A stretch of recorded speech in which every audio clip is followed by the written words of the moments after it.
This is supposed to be the ये भविष्य का प्लास्टिक कहलाएगा। जाहिर है ये वाला नहीं जो एकदम obviously not घटिया दिखता है। specifically this because it looks like crap. Woo.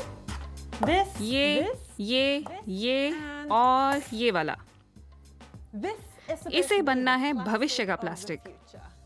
Looks like normal सामान्य plastic, प्लास्टिक की तरह feels like दिखता है, normal plastic, वैसा ही लगता acts है like और normal काम plastic. भी वही है। But लेकिन ये बना है पौधों से।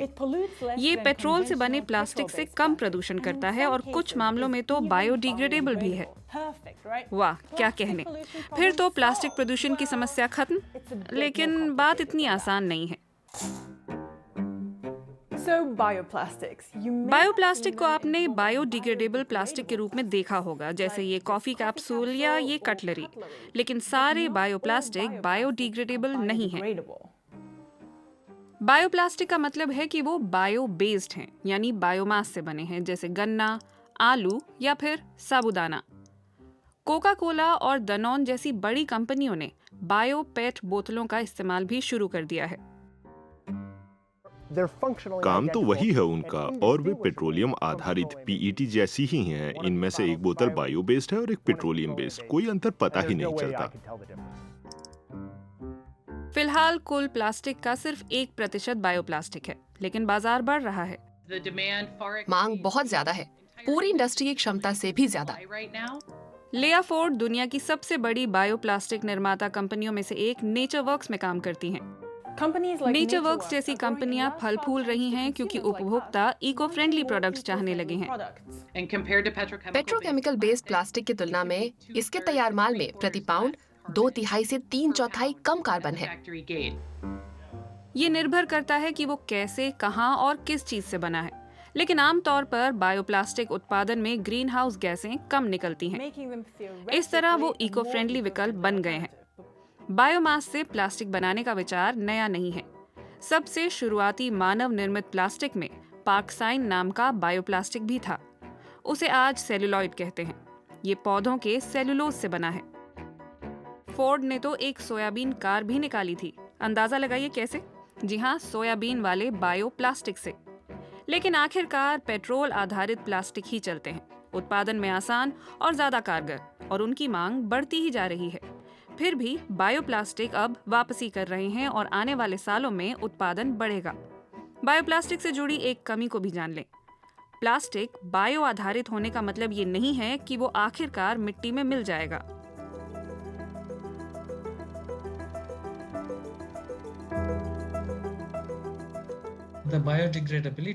सामग्रियों की केमिस्ट्री से बायोडिग्रेडेबिलिटी आती है। अक्षय स्रोतों से आप ऐसी सामग्री बना सकते हैं जो बायोडिग्रेडेबल होंगी और नहीं भी, आपके फॉसिल बेस्ड प्लास्टिक की तरह।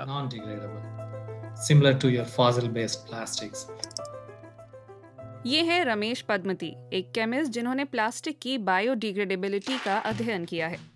गैर बायोडिग्रेडेबल प्लास्टिक की बात करें, एक आम व्याख्या तो यही है कि ये पेट्रोल से निकाला एथिलीन है, जो एक लंबी कड़ी के रूप में पॉलीएथिलीन यानी पीई बन जाता है।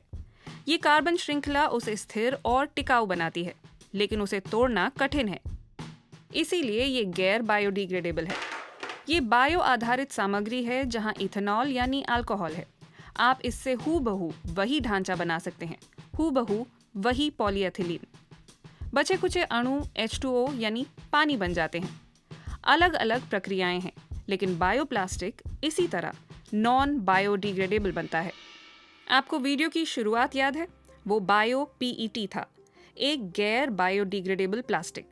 ये पेट्रोल वाले प्लास्टिक की तरह काम करता है और ठीक उनकी तरह महासागरों को अवरुद्ध कर सकता है और समुद्री जीवों के भीतर पहुंच सकता है। सच्चाई ये है कि आज करीब 45% बायोप्लास्टिक बायोडिग्रेडेबल नहीं है। तो आइए बायोडिग्रेडेबल प्लास्टिक की बात करते हैं। जैसे ये प्लास्टिक पॉलीलैक्टिक एसिड है।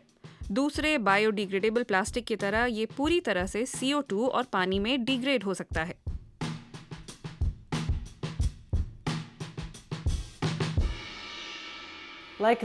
जैसे ये पॉलीलैक्टिक एसिड से बना है और ये कंपोस्ट होने लायक है। इसका मतलब एक निश्चित समय और निश्चित परिस्थिति में बायोडिग्रेड हो सकता है। औद्योगिक कंपोस्ट प्लांट में इसे 3 महीने लगते हैं। उसे इकट्ठा कर कंपोस्टिंग में भेजना होता है, तभी वो डिग्रेड हो सकता है। अगर आप इकट्ठा न कर ये सोचे कि बाहर फेंक देते हैं और देखते हैं कि सड़ेगा या नहीं, तो नहीं सड़ेगा और फॉसिल वाले प्लास्टिक की तरह समस्या पैदा करेगा। लेकिन इस तरह की कंपोस्टिंग फैसिलिटीज बहुत कम हैं और कई तो कंपोस्ट होने वाला प्लास्टिक लेते भी नहीं हैं, क्योंकि पारंपरिक प्लास्टिक से उन्हें अलग करना कठिन है। एक बात और, बायोप्लास्टिक के लिए उगाए जाने वाले पौधों को ज्यादा जगह और ज्यादा पानी चाहिए। उनका कार्बन फुटप्रिंट भी बड़ा हो सकता है और वो फसलों को खाद्य स्रोतों से दूर करते हैं और पेस्टिसाइड से पर्यावरण को नुकसान पहुंचाते हैं। कुछ बायोप्लास्टिक कंपनियां लोकल टिकाऊ फसल उगाने लगी हैं या बायो वेस्ट से प्लास्टिक बनाने लगी हैं। उपभोक्ता नहीं जानते कि ये कहाँ बना है, बनाने में क्या सामग्री लगी और बायोप्लास्टिक भी अलग अलग है, इसीलिए उपभोक्ता पर ठीकरा फोड़ना मुश्किल है। क्लाउस हुबाचेक बायोप्लास्टिक के जमीन, पानी और कार्बन फुटप्रिंट से जुड़े एक अध्ययन के सहलेखक हैं। हमने पाया कि सारा प्लास्टिक बदलना आसान नहीं है, एक बार इस्तेमाल होने वाला प्लास्टिक भी नहीं, क्योंकि लैंड यूज और पानी की खपत के मामलों में जरूरतें बहुत बढ़ जाएंगी। उन्होंने अनुमान लगाया है कि तमाम प्लास्टिक पैकिंग को बायोप्लास्टिक से बदलने के लिए दुनिया में उगने वाला आधे से ज्यादा मक्का खप जाएगा। बेशक ये निराश करने वाली बात है, पर यही सच है। इसका मतलब ये नहीं है कि बायोप्लास्टिक बनाना बेकार है। कुछ मामलों में इसे इस्तेमाल करना पेट्रोल बेस्ड प्लास्टिक के मुकाबले बेहतर है, जैसे पहले नंबर पर भोजन संबंधी प्लास्टिक यूज के मामले में। मसलन इस टी बैग में प्लास्टिक हो सकता है, या फिर इस कॉफी कैप्सूल में, या आमतौर पर फूड पैकेजिंग में। ऐसी पैकेजिंग जिसने खाने को टच किया हो उसे रिसाइकिल नहीं किया जाता। ऐसे प्रोडक्ट को हैंडल करने का सबसे अच्छा तरीका कंपोस्टिंग ही है। लिहाजा पारंपरिक प्लास्टिक को बायोडिग्रेडेबल से बदलना, वो भी घर पर ही कंपोस्ट हो सकने वाले बायोप्लास्टिक में, अच्छा आइडिया है। दूसरे उदाहरण है खेती में इस्तेमाल होने वाली फॉइल्स, जिसे जमीन पर गाड़ा जा सकता है, मछली पकड़ने वाले जालों को भी। लेकिन हर प्रकार के पेट्रोल बेस्ड प्लास्टिक को बायोप्लास्टिक में बदलना संभव नहीं है। ईमानदारी से कहें तो ये गैर जरूरी भी है। रिसर्च दिखाती है कि जितना प्लास्टिक तैयार किया जाता है उसका 40% पैकेजिंग में इस्तेमाल होता है। कोई अकेली कारगर गोली नहीं है, इस्तेमाल टालना ही सबसे कारगर है, सही में। मुझे पता है कि कई बार ये मुश्किल होता है और मैं तो हर बार गड़बड़ा जाती हूँ। बायोप्लास्टिक आम प्लास्टिक से बेहतर हो सकता है, लेकिन इसकी अपनी कीमत है। ये कोई परफेक्ट सॉल्यूशन नहीं है।